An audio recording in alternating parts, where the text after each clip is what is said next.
Hello, coaches, and welcome to iCoach Football. I'm your host, Joel Forsberg, and this channel is dedicated to helping coaches like yourself become much more successful in both youth tackle football and youth 7-on-7. Today, I want to talk about 3 keys that will make the most effective 7-on-7 practice.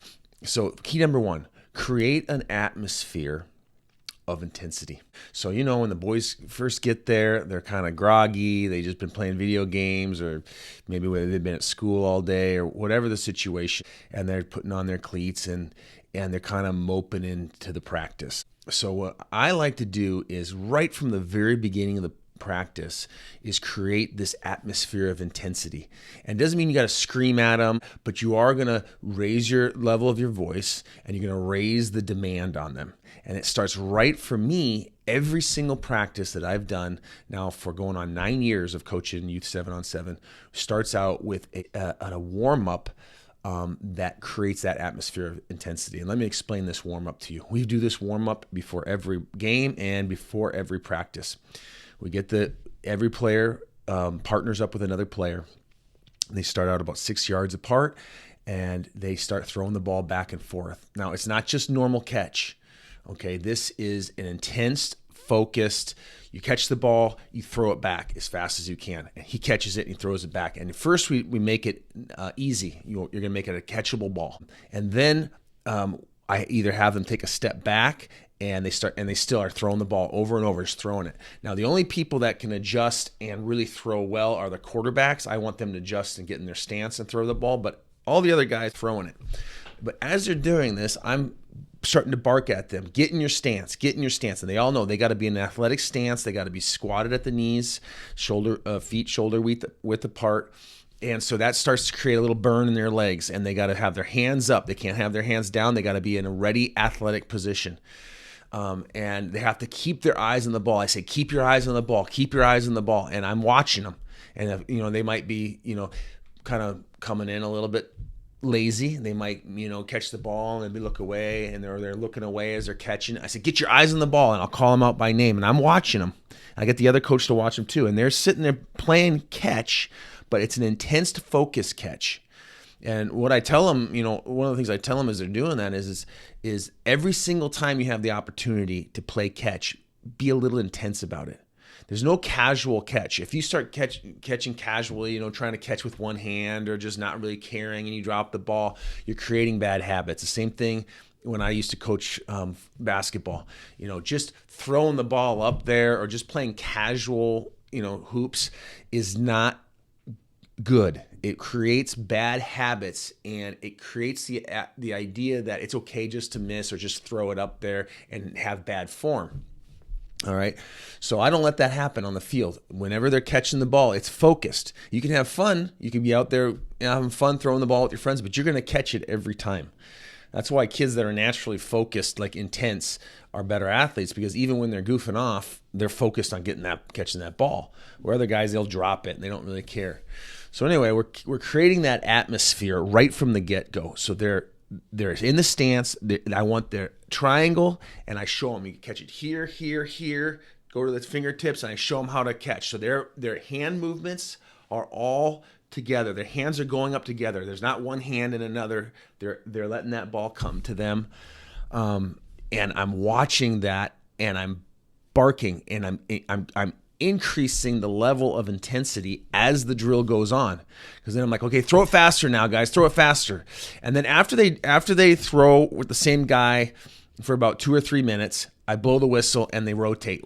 The whole line slides down, and the next guy comes down, and they're just sliding that line down, so they're getting a new partner, because you want them to actually. There's some kids that can throw the ball really well, and you want other kids to get with those kids, so that they're getting a chance to really catch a fastball, So it starts to speed up, and then later on in the drill, and we do this drill for a long time. We do this warm up a long time, because in the process they're getting hundreds of touches on that ball, every week, because that's just the nature of our warm up. Their warm up alone, they're getting more touches on that ball than a lot of kids will get in an entire practice. All right, so you start speeding up that process of, okay, now make a miss, make it hard for them. So that's where the athletic stance comes in, because it's going to be over their head, it's going to be low. And I tell them, I say, don't just throw it at them, throw them at his knees, throw it above their heads. So now they start throwing it, so they have to jump and they have to dive, or they have to, do something, adjust to get it.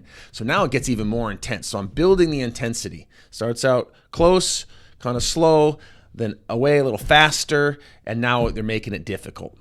So by the end, they're actually sweating. They're actually sweating just by playing catch, and they've had, I've never counted the number of touches they have on the ball in a typical warm-up, but it's a lot. I mean, it's a lot of touches on that ball. So by the time we go into practice, they've already touched the ball, dozens and dozens of times, and their hands are soft, their arms are pliable. I talk to them about, when you catch that ball, have springs on your hands. Don't, and I'll listen. I'm like, hey, that was too loud. That was too loud. You shouldn't be able to hear the ball. It should be quiet. You should have springs on your hands. Your hands should be together. And so I'm constantly talking to them. So I'm walking around behind them over and over and starting to just pick everything that they're doing wrong and then everything they're doing right. I mean, oh, nice catch, nice stance, good. You followed it in with your eyes, nice. So I'm doing both. I'm overcorrecting and I'm over praising. Okay, so every little time I come by, I see something, nice stance, and that starts to create that atmosphere of intensity. And you want that to carry through the whole practice, because it starts there and then everything is intense. They run to the lines. They're running their routes crisp. They're catching every ball. They're not going to drop a ball. And in that warm-up too, also, the warm-up is really key, because the other thing I say is, if you drop that ball, it's like a grenade just went off and you just died. Do not drop the ball. And that starts in warm-up. And they drop the ball in warm-up. Like, what are you doing? You had both hands. I said, come on, you're dead.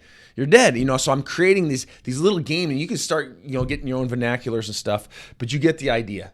Create that right at that warm-up. And to do that, you want to make sure you have enough balls for all their players. So if you have a team of 14 kids, you're going to want at least 7 balls, right? It's worth it to buy extra footballs and have them out there, so they get this warm-up in them. And that'll carry through the whole practice, okay?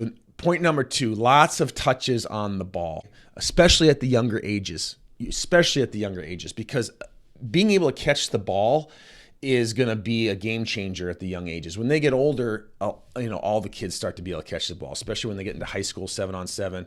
You just got a lot of ringers that can catch the ball anyway. But when they're younger, there's a huge difference between kids that can catch the ball and kids that can't catch the ball. And if all your kids can catch the ball, it's game over, right? You're going to win. But so to do that, you want to get a lot of touches. So I do a lot of fast drills, starting with the warm-up and then including throughout that they're always touching the ball. So one scenario is, don't have these long lines. Don't get long lines where you have the whole team in a line and they're running routes and kids are standing in line. That's 2 things. It's killing that atmosphere of intensity, because now you got kids sitting there talking, they're getting cold, it's in spring, and so you killed the atmosphere of intensity, and they're not getting a lot of touches in the balls. Okay, so if anything, you throw, or the other quarterback throw, or break the lines up so the lines are really small, and you're going through the lines faster. Do not let kids be standing around in long lines. I watched so many teams that we play against, and I see their warm-ups, I see their practices, and I think we're getting twice as many touches on the ball as they are in their practices, and their practices are just as long as ours. And that's the key. That is such the key, especially at the younger ages, up through 8th grade. Got to get lots of touches on that ball. Key number 3, everything is a competition. Everything is a competition. So even when we're doing our warm-ups, I'll be like, oh, look at him. He hasn't dropped the ball. He hasn't dropped the ball. And I start creating that thing. And like, oh, man, you've dropped 4 balls. Anybody else drop 4 balls? And so I start to create this atmosphere of like, hey, we're winning and losing. We're either winning and losing. Okay. And so here's 3 things that I do. We do a lot of 1v1. So we'll have one guy on defense and one guy running, and we'll do a lot of one versus one, and who's better. And then they start talking to each other. I'm going to get you. I'm going to catch on you. And the defense is like, you aren't going to catch anything on me. So that's one good drill to really create that competition, 1 versus 1. Then we also have team catch. So I have team catch where we'll have 2 lines. We'll have 2 quarterbacks. Each quarterback gets 2 balls. Okay, and there's a quarterback, and the quarterback's about 10 yards apart in the middle of the field, and there's a line out there and a line out there. And I let the quarterbacks choose their team. Quarterbacks will always evenly choose your team. So they're the team captains. They choose their team. The team goes out. Now, each line has to run the same route. And I tell them, you can't break that route off early. If the route's not good, I don't count the ball. Make sure that your route is good. Okay, so I give them a designated route, and then I time it, and it's like the first round will be like 1 minute or 2 minutes.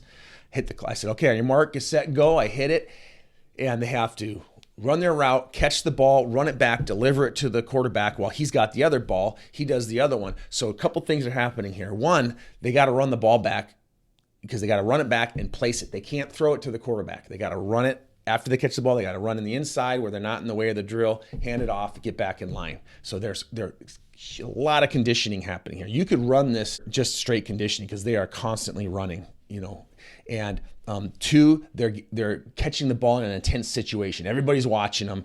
Don't drop the ball. You start dropping balls, guys are like, come on, that was right in your hands. There's a pressure to catch the ball. There's pressure to run a good route, or the ball doesn't count. And we do that a lot. We do that like every practice. And then we'll switch up the teams and we'll let the quarterbacks make a trade, and the guys will be like, give me him. You take him. We want him for him. And there's a little bit of that going on, this team camaraderie happening in the process. That's the team catch competition. And then we have individual catch competition. And this is like the badge of honor type thing. So you get all the guys out there, they drop two footballs, they got to sit down. Okay, and you got the two quarterbacks up, and they all are running the same route. They got to run again. They got to run a good route, and so it's one after another. Boom, boom, boom. They drop one. Okay, he's dropped one. Once they drop two, they sit down, and then you get to like the final three, and everyone's like picks somebody, and they're cheering for him.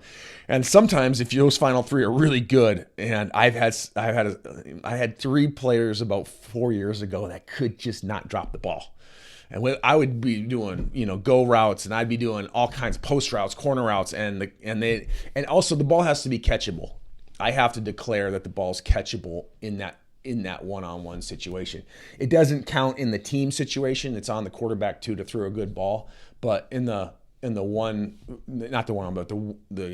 individual competition, catching competition, the ball's got to be catchable. But if they're catchable, these guys were catching everything.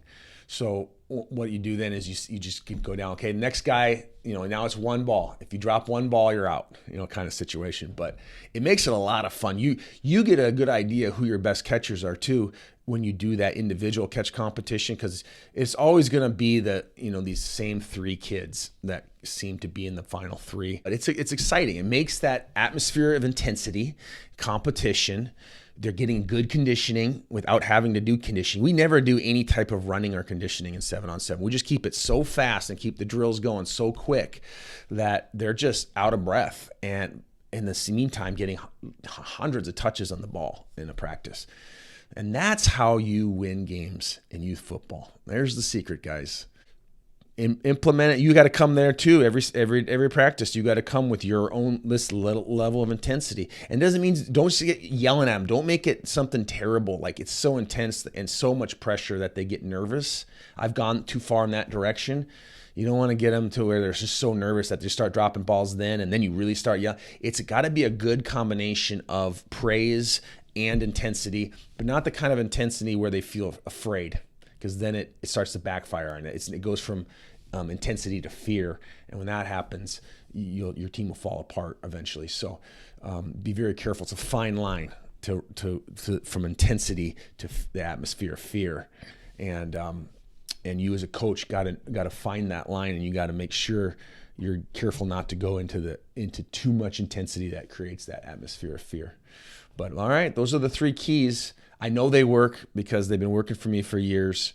That's how I run my practices. And I'll tell you right now, you're going to come out to that first game of the season and your kids are ready to go. because if you had 3 or 4 or 5 practices of creating that level of intensity and that level of competition, you're going to come out to that first practice and you are just absolutely going to steamroll those teams, because they're just not going to know. They're going to be like, where is this coming? Who are these kids, that playing at this higher level?